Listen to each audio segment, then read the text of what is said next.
교통의 천국 청량리가 될 것인가? 청량리는 교통지옥이 될 것이다.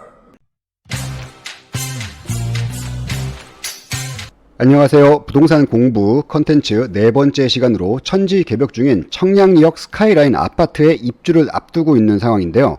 향후 미래 가치에 대해서 한번 공부하는 시간을 갖도록 하겠습니다. 청량리는 제가 20년간 살았던 곳이고 인근 청량고등학교 출신이라 골목골목 모르는 곳이 없습니다. 5년간 시청 쪽으로 출퇴근을 자차와 지하철 모두 타고 다녀서 장단점을 누구보다도 안다고 생각이 돼요. 현실적으로 이야기해 보겠습니다. 단점부터 가보겠습니다. 청량리역은 향후 10개 노선이 다니게 됩니다. 지금 현재는 6개 노선이 다니고 있고요. 실질적으로 여러분들이 이용할 수 있는 노선은 1호선과 수임 분당선 이 두 가지고요. 나머지는 철도 노선입니다. 이쪽에 있는 4개의 예정되어 있는 노선들 우리 10년 안에 탈 수 있을까요? 솔직히 현실적으로 10년 안에 타기 힘들 거라고 봅니다. 그리고 이 분당선 말이죠. 1시간에 하나 다닙니다. 이건 해도 너무하죠. 약속 시간 잡지 않으면 만나지도 못하는 노선이에요. 있으나 마나한 노선입니다. 현재 청량리역에서요. 이 종로권이나 용산권 같은 경우는 30분 안에 업무 지구와 도달이 가능합니다. 그러나 강남권까지는 굉장히 멀어요. 40분 정도 걸린다고 하는데 경의중앙선 자체도 1시간 안에 몇 대 안 다니는 노선이기 때문에 체감상으로는 집에서 나와서 1시간 정도 걸린다고 생각을 하시면 됩니다. 솔직히 잠실도 멀다고 생각해요, 전. GTX 노선이 들어오기 전까지 교통 현실은 별로입니다. 미래적 가치로 계속 보기에는 시간이 너무 오래 걸립니다. 도로교통을 보면요, 더 심각합니다. 이쪽이 이제 왕산로거든요. 왕산로 자체가 뭐 시청이나 청계천에 행사할 때는 같이 밀려버리고요. 평일은 뭐 계속 밀리고요. 지금 낮에 영상을 찍고 있는데요. 낮인데도 지금 정체 구간입니다. 이문휘경 뉴타운이 들어오고 청량리의 주상복합 아파트들이 들어온다라고 하면은 이 정체는 더 심해집니다. 청량리 위쪽으로 이제 홍릉, 광운대 이쪽을 이제 산업 거점으로 키운다는 겁니다. 청년 첨단 혁신축, 바이오, 의료, ICT 이곳이 엄청난 고급 일자리가 창출되는 줄 알았어요. 강북도 드디어 일자리가 많아지겠구나 생각을 했습니다. 홍릉 서울 바이오 허브를 보면 바이오, 의료, 스타트업 창업과 육성을 지원하는 곳입니다. 최대 4년간 입주할 수 있으며 178개 바이오, 의료, 스타트업을 지원하였으며 현재 124개 기업이 입주를 하고 있다고 합니다. 졸업하는 기업들이 청량리나 인근 지역에 뿌리를 내리는 것이 아니라 강남, 여의도 이런 곳으로 이사를 갑니다. 홍릉에서는 연구 개발만 하고 특허받고 투자받고 다른 곳에서 창업을 한다는 것이죠. 그러니까 이곳은 그냥 연구만 하는 데예요. 연구하시는 분들이 인근 집을 살까요? 온 가족이 이사를 올까요? 4년 입주가 가능하니까 오피스텔이나 얻어서 사용하겠죠. 연구는 홍릉에서, 돈 버는 건 강남에서. 청량리역 쪽에 업무 시설이 많이 생긴다고 합니다. 이쪽으로 기업들이 입주를 할까요? 청량리역에 있는 섹션 오피스들이 대부분이 7평, 8평, 뭐 크면 13평 이 정도로 작게 만들어 놨어요. 이것도 다 개별 분양을 했어요. 다 주인이 틀려요. 이런 곳에 기업이 크게 써야 되는데 이렇게 7평, 8평으로 자르면 누가 들어갑니까? 어느 기업에서 운 좋게 이렇게 크게 쓴다고 했어요. 근데 갑자기 홍길동이라는 임대인이 그냥 임대를 줬네? 그럼 어떡합니까? 이가 빠지잖아요. 그럼 못 들어가요. 대부분이 이래서 섹션 오피스들이 실패를 하는 겁니다. 그냥 개인 사업자들이 들어와서 업무를 보는 용도이지 중견기업들이 들어올 수가 없다라는 겁니다. 그래도 상업상권은 좋지 않냐라고 하시는 분들이 있는데요. 이 청량리 백화점이 동대문구에서 유일하게 있습니다. 백화점이. 그런데 이 매출 순위가 노원이나 미아 이런 곳에도 밀려요. 이쪽은 시장 상권이 주가 되는 곳이라 백화점 상권과 주상복합에 딸린 상권들은 구매력이 굉장히 떨어질 겁니다. 그러나 병원 세무 관련 상권들은 굉장히 고정 소비층들이 있어가지고 장사가 잘 돼요. 그 소비층들이 과연 주상복합 쪽으로 갈까? 저는 안 간다고 봅니다. 상가, 섹션 오피스, 오피스텔, 마이너스 P 나왔다고 해가지고 이걸 기회다 생각하시고 가서 주우시면 안 됩니다. 절대 이런 거 사지 마십시오. 쳐다도 보지 마세요. 3도심, 7광역 중심, 12지역 중심으로 서울이 개발이 되는데요. 7광역 중심 중에는 용산 지역이 개발 압력이 강하고요. 12지역 중심 중엔 성수동이 개발 압력이 강합니다. 3도심, 강남과 7광역 중심, 잠실권역이 마이스 사업이 이루어지면 청량리의 역할은 서울 동부권의 교통축을 담당하게 되는데요. 멀게는 의정부와 남양주까지 중간다리 역할을 하게 되는 것입니다.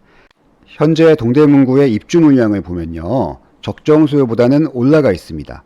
강남과 강동 지역 제외하고 2, 3년간 입주 물량이 많은 곳은 동대문구밖에 없습니다. 서울에서. 지금 현재 서울은 입주 물량 자체가 줄어가고 있어요. 계속. 그리고 지금 분양 일정들이 계속 미뤄지고 있기 때문에 입주는 계속 미뤄지고 있는 거예요. 언젠가는 공급에 대한 문제가 분명히 올 겁니다. 서울 지역에도. 부동산 공부 본격적으로 시작하겠습니다. 서울 중심 상업 지구 쪽의 투자나 미래 가치를 보면 인근 뉴타운에 대한 이해가 필요합니다. 다소 불편한 내용이 포함되어 있습니다. 사대문 인근 뉴타운과 일부 뉴타운을 제외하고 강북 쪽에 있는 뉴타운에 대한 이야기로 생각하시면 되겠습니다. 노후화된 빌라나 건물을 이렇게 신축 아파트로 만드는 것이 뉴타운이죠. 인프라가 취약한 곳을 개발하는 거죠. 재건축하고는 구분을 하셔야 됩니다. 재건축은 이미 인프라와 자산 형성이 어느 정도 되신 분들이 많아요. 그만큼 성숙되어 있습니다. 그래서 재건축을 정치적으로 막는 겁니다.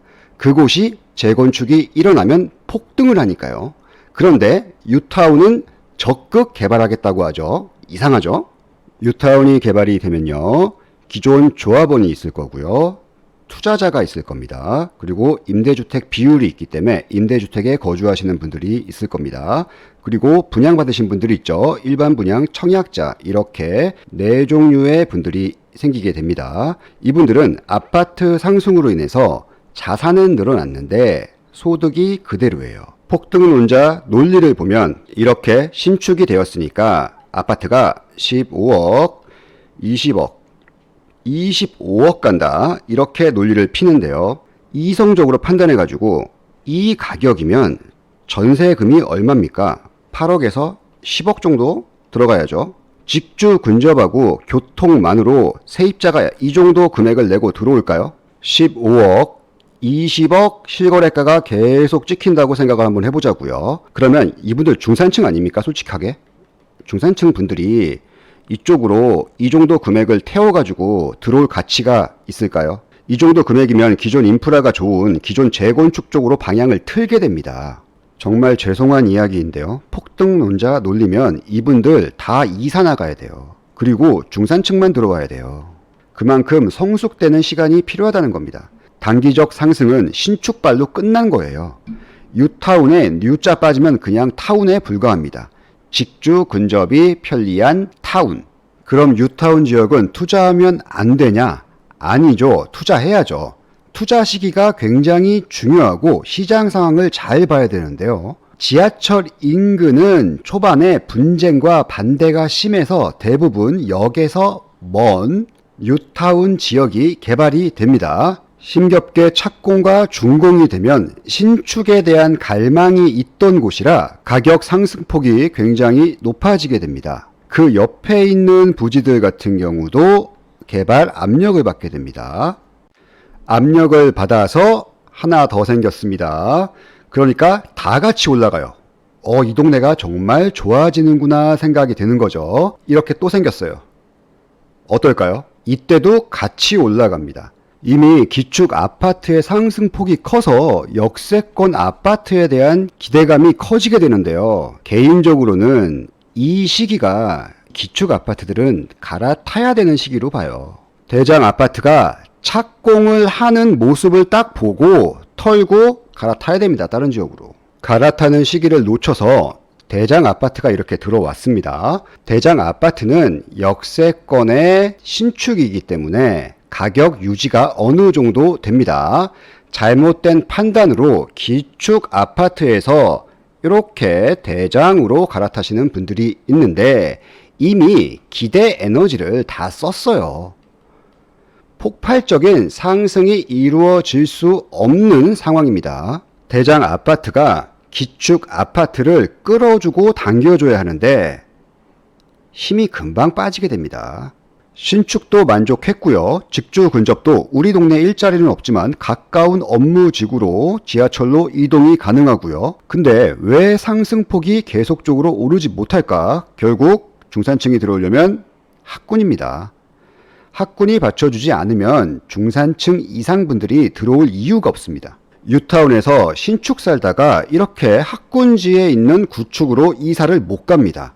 신축 사신 분들은요, 구축으로 못 가요. 4베이 살다가 2베이 못 삽니다. 또 학군지에 대한 비판적인 시각이 있는 분들도 상당히 많습니다. 자녀가 없는 분들, 은퇴 세대 분들도 많고요.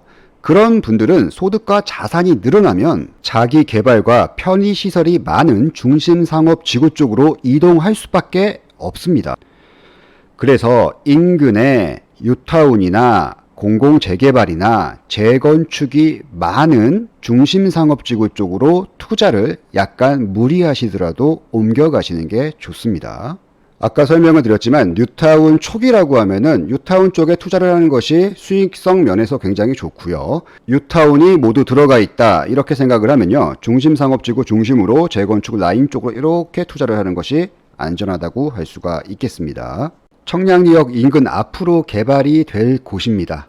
징글징글하죠. 10분의 1이나 되면 다행이죠. 전 개인적으로 착공 들어가지 않으면 굳이 먼저 들어가실 필요가 없어요. 기회가 충분히 있습니다. 이렇게나 많아요. 아직도. 입주하실 때 투자하셔도 된다는 얘기예요. 청량리가 미래에 좋아질 것은 누구나 다 압니다. 지금 현재 불편하지만 그럼 미래에 여기 주상복합 아파트들보다 이보다 더 좋은 입지에 분양을 하는 곳이 있습니까?